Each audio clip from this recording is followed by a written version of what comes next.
we now know that we don't know anything.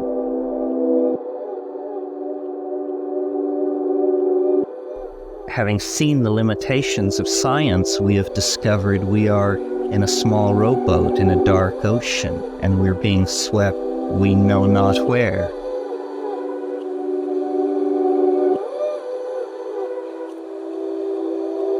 Coming out into the desert is typical of people seeking visions. The first thing you have to do is leave the polis.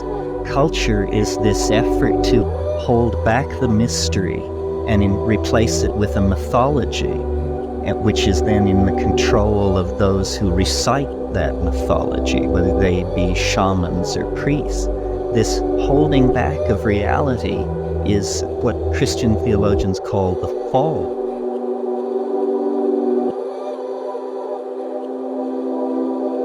The question, I think, is the peculiar dualism in the world of information. Why does it seem that reality is not reality? Why are there co-present, actually, two worlds are co-present in our experience? This is the taboo subject that we're here to talk about.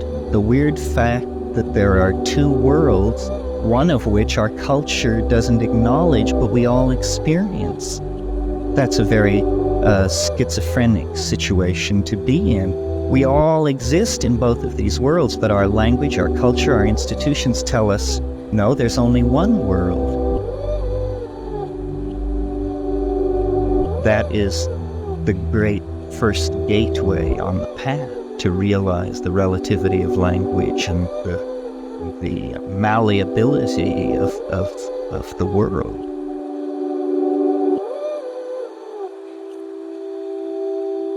We have to completely redesign our understanding of reality, which in terms of practical experience will mean that reality itself will appear to be redesigned. When we encounter a new experience, we describe it, and as we describe it, we erase its reality and replace it with a map.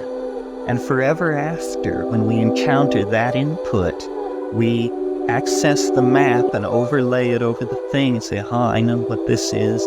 And so by the time a child is 5 years old, they have completely entered into a symbolic construct which hides the real world.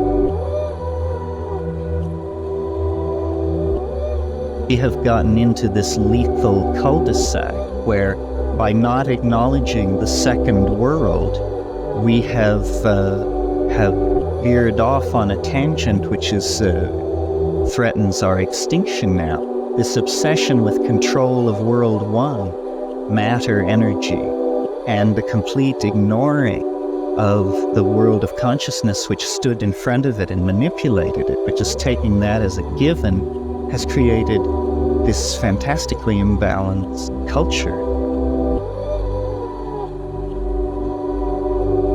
And when you understand how the world really works, I'm beginning to get just a hint of it. It works through love and dream and intention toward connection.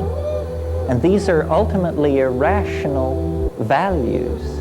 And they ultimately must be irrationally embraced, because the momentum toward a rational conclusion is tremendous, but unfortunately completely fatal.